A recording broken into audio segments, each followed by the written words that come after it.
to find jobs, teaching jobs in China? Don't take your first offer. These jobs, they need you more than you need them. So. Miss Lauren, she is your... So. Take one. Take one. Miss Jenny's.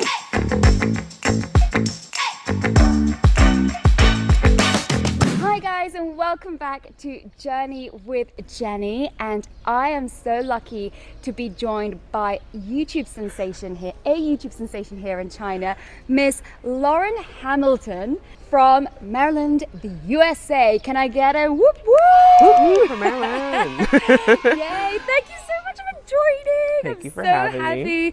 I've been trying to get this girl on the channel for a while, but I'm so glad we managed to find the time. Yes, finally. And we're actually in Hohai.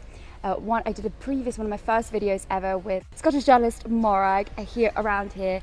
And yeah, what a change from 6 months ago. Oh my gosh, super I know. Quiet, but we're not here to talk about that actually. We're here to find out more about this lady here.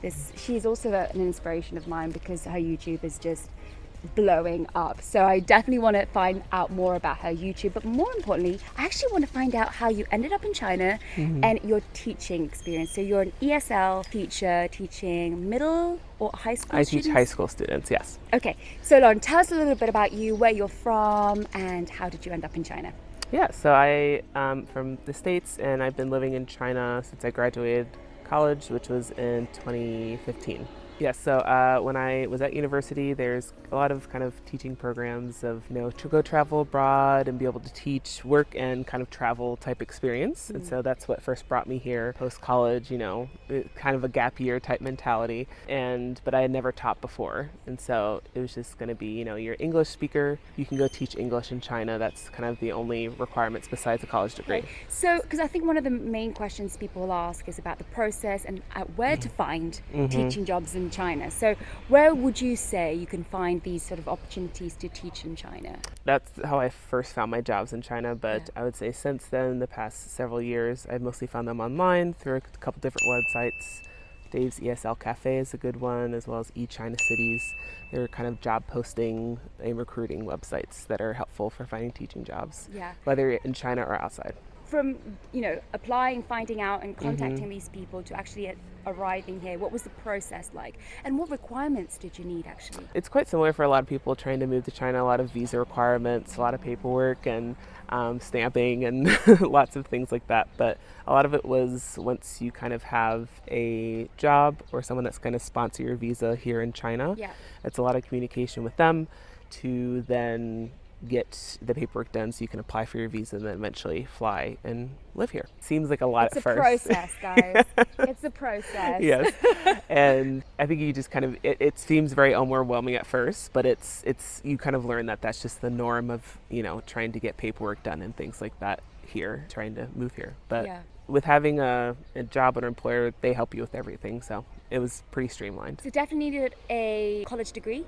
A college degree, obviously passport would help. Yes. But so anything specific? I would say for the general English teaching requirements, it's a 4-year bachelor's degree at least. Primarily, it's a passport from an English-speaking country. So the US, the UK, Ireland, Australia, New Zealand, Canada, South Africa. Yes. And usually you have to have some sort of TEFL or CELTA, which is like a teaching certificate for English language. Yeah, that's about it. But the process to go from applying to getting here, how long did it take? I would say pre-2020, I would say you could do it in less than 6 months. But now with a lot more restrictions, it's a lot more difficult to get here for the first time. I would say probably a little bit longer than that. Yeah. Basically, what they tell you is do not get rid of your job. Don't quit your job have a backup plan. And also until you actually maybe have your flight. So you mentioned the different type of English-speaking countries that you can, if you're from there, you can apply to be a teacher here in China for English. For non-native English-speaking countries, is that right? Yeah. That's a long tongue twister over that. Yeah. Can they apply? Because I think that's one of the questions online on the internet that I kept finding. I would say the opportunities for non-native speakers, I would say, are not maybe as prevalent, but they are available. And I would say the requirements for that, usually if you have a passport from a non-English speaking country, usually you have to, your college degree needs to be in English. and that is kind of an extra requirement usually. Any tips on how to find jobs, teaching jobs in China? Don't take your first offer, and I would also say Why is that? English teaching jobs are a dime a dozen, and there's so many, and a lot of times your first offer is something that's very immediate. It can, if they're a little bit too eager to hire you, maybe things You can are a little negotiate bit, more, basically. yeah, you always have negotiating power, and if there's some things that you're just not really happy about, you can look for a job that maybe is going to have that for you, or negotiate for that job that you're wanting to give that to you. Any other tips?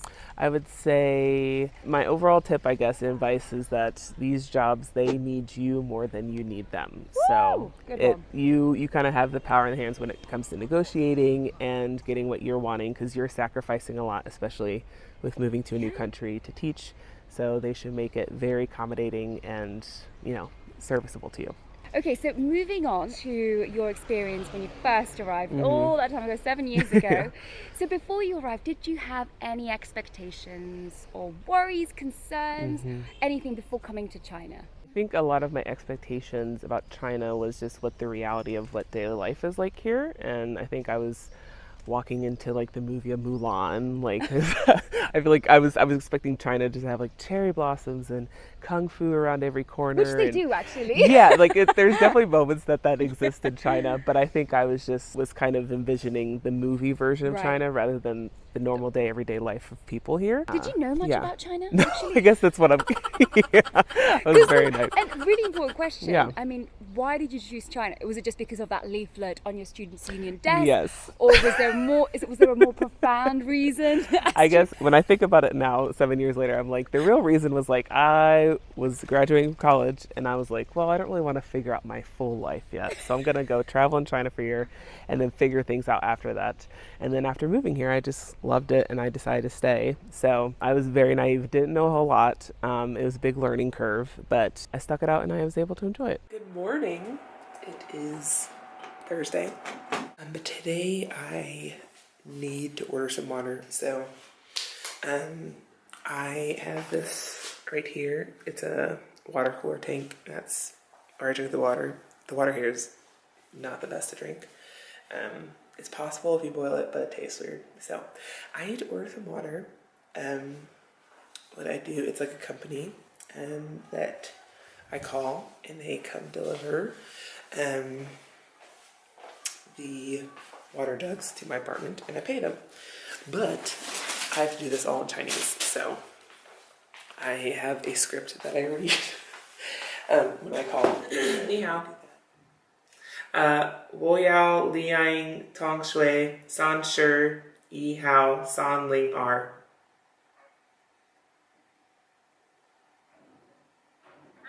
Okay, thank you, bye bye. 谢谢. Terrible pronunciation. It's not even shay, by the way. Just so you guys know, it's not shay, it is. Yes, yeah. Yeah, exactly. My Mandarin was like, if anything, it was absolutely terrible. What was the first thing you wanted to do when you first arrived in Beijing, I guess? I actually lived in the south of China when I first came to China. Yeah, so I lived where? in Hunan province. So I lived in the south Hunan for 2 years, Guangdong outside of Shenzhen for another year, and then after that I moved up north to Beijing. What was it like working and living in the south of China, and is it different at all to living in Beijing and working in Beijing? So when I first moved to China, it was kind of like, it was obviously culture shock, but it was just very, very, very small town. There's maybe 50 other foreigners in like a city of 3 million. So was it rural? Would you say it was rural? I would say it was rural for China. So there was no, like, you're close to farms, but I would say, like, there's no subway, only buses, no airports, no. Yeah. Okay, so yeah. it's small town for China, yeah. And when you first arrived, did you have any culture shocks? Name a few. I would say before I moved to China, I didn't eat spicy food, and Hunan is known for its spicy food. So culture shock number one is definitely the food and getting used to the differences of having lots of bones in like chicken dishes or in fish dishes, and having to learn how to eat around that. I did not know how to use chopsticks. Same. But I'm a pro now, but it was a struggle at first, so I ate very little when I first moved here. Which is funny because she actually does a lot of food videos now. Yeah, it was like trying to learn about like what I liked eating and learning and like acquiring a taste for different things. I'd also just say like being in a country of like being constantly sticking out. So you're in an entire country where people are Chinese, they look Chinese, and I'm constantly standing out, and I'm much more of an introvert, so that was like everyone's staring, and so just getting used to that in grocery stores and trying to figure out where to buy soap, what is soap, I can't read the label kind of thing. And a lot of translating. Yes, yes, so a lot of that. I would say that's the biggest culture shock moments, were just like basic everyday things that I had to learn. I'm headed out the door right now. I'm headed to work at the primary school. My commute's gonna be pretty loud, so I'm gonna go ahead and wait to give my first tip once I arrive to school. So let's go.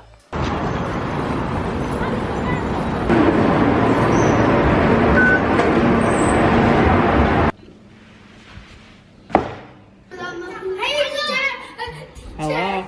Hi. Okay. Hi. Hello. Moving on to describing a day in the life of an ESL teacher here in China. And actually, were you an ESL teacher as well in the south of China? Yes. Okay. Yeah.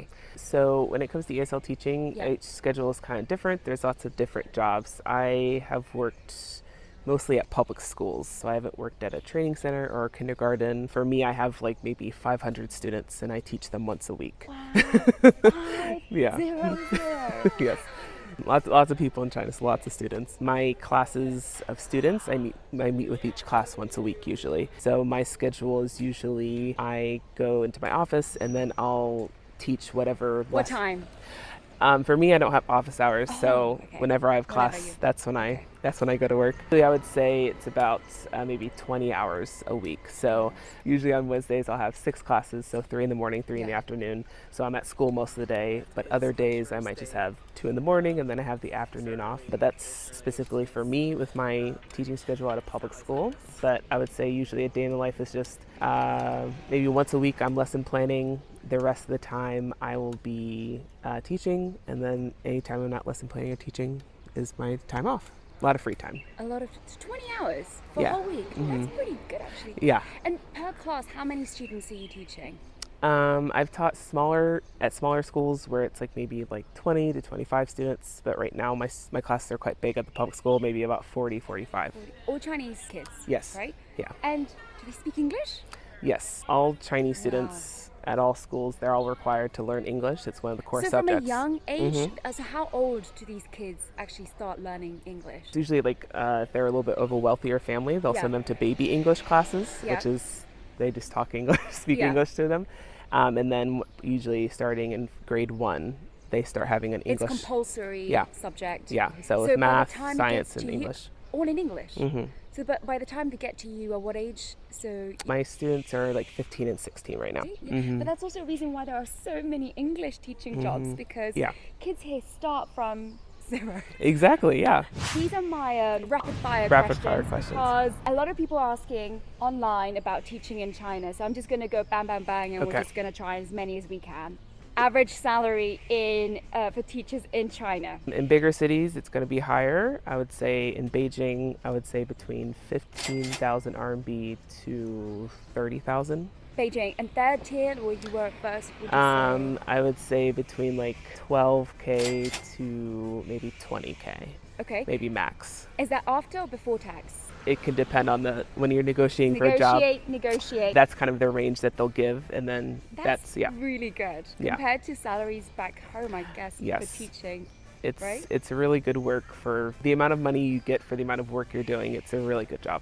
Do more research for yourselves, so you can see how much the salaries are in your area. Benefits that come with teaching jobs. Are there any like housing or any? Yes, so a lot of teaching jobs, you will either get a free apartment, or a housing subsidy. A lot of times you might get offered free lunch at work. Free lunch? Free canteen? Yes, at the canteen. If it's a bigger international school, they'll have several canteens. With the kind of level of, I guess, income of the school and the students will vary how good the food is usually. Paid holidays or partial paid holidays, insurance, flight allowance is usually a big thing as well. Kind of, I think. That you can negotiate, right? And a lot of times it might be like similar to like a relocation fee or relocation kind of subsidy. And completion of contract bonus. There's a lot of bonuses and things that could be possible benefits and also negotiating points. So Negotiate. Okay, cost of living in China from your experience. What is it like? It's very low, very cheap. Even in Beijing, where it's much pricier, things are very cheap, I would say. Okay, to help with that answer, maybe how much can you save? So your salary is what, the amount you said. So percentage-wise, how much can you save after your living expenses here in China? If you really want to kind of scrape and save, you have a lot of opportunities. You can live with roommates, or you can live on the free campus housing. You can live in a smaller city or away from the city center where rent is going to be cheaper. You can eat a lot of Chinese food only, like no imported things or foreign restaurants. You can save a lot of money. That's where all my money goes. Basically, a lot of food on Get the international. food from the international. Lots of food money. But you have lots of opportunities to save if you want to, because the cost of living is so cheap. So percentage-wise, out of your monthly salary, how much can you save if you really were good about it? As a teacher, you could probably save at least 75% of your salary. 75. Yeah, if you really were strict on yourself. And housing is included in that package. Maybe. Yeah. Okay, so then you can save the rest. That's huge. I didn't know that. I didn't know that. Okay, that got me a bit. 75%. No, that's why we all stay. Wow, that's why everyone's still here. Yeah. And also, I was going to say, it's also different if you're coming here with a family, right? So a lot of families that are here, actually, the parents are teachers as well. Yes. Yeah. Because they also get really good benefits. As a single person without kids or a family, I'm just negotiating for myself, but having a family is kind of almost extra negotiating power. I think it definitely helps if you have teaching licenses. Experience, longer. Yeah, you can work at an international school and the salaries are always higher and the benefits are much greater. And a lot of times if you're bringing kids with you, you can get free tuition at the international school and free housing as well. Actually, Miss Lauren over here has got this entire video all about salaries of teachers and cost of living and how to save, etc. So do check those. Links are in the description box below somewhere. Yes, I talk numbers and all. She does. So do make sure to check out her channel, because all that information in detail is there. We're just going very, very quickly. And another thing I think people are wondering is what the COVID experience has been like, maybe for you and teachers that are still here in China or in Beijing. Right now we're coming out of a soft lockdown and we've been teaching online basically for about a month, and classes have been all online. After about a year of that in 2020, having that again was kind of rough, and I think most people would know doing online school is just not fun and it's difficult to get through. I was having a conversation with someone the other day who's also a teacher, and usually with ESL teaching and classroom teaching, it's primarily you're talking for a little bit, and then the students are primarily doing speaking activities and games and talking with each other. So online, it's now the teachers talking most of the time, and it's more work than we're used to because we're not used to speaking that much during class. It's very quiet usually. I'm just trying to make myself laugh. What's the latest lockdown been like for you? Was it harder than 2020? So for a lot of the lockdown in 2020, I was back home. Yeah, so I wasn't here for a lot of it. And back home in the US, things were handled a little bit differently than they are in China. A little bit. So it's not as strict of a lockdown. And so I think this time as well, I think 2 years post, it's dealing with this kind of soft lockdown again was just kind of it felt more draining, I feel like, a little bit this time, and kind of wondering what's going to happen and what's next. But I think it's the uncertainty of when it's going to end. Maybe that was kind of mentally draining. Yeah, exactly. Number one reason why you should teach in China. Cost of living and just amount of saving. Yes, and for being a teacher, you have lots and lots of free time and a good life, I feel like. Okay, I'm going to flip it around. What's the one reason why you should not teach in China? I think right now the reason would probably be if you're wanting to be able to kind of leave China and come back forth. Right now that's very difficult. So I think China specifically you might maybe look into something else, maybe not China right now, but it's kind of difficult trying to get in and out of the country right now. So that might be the reason.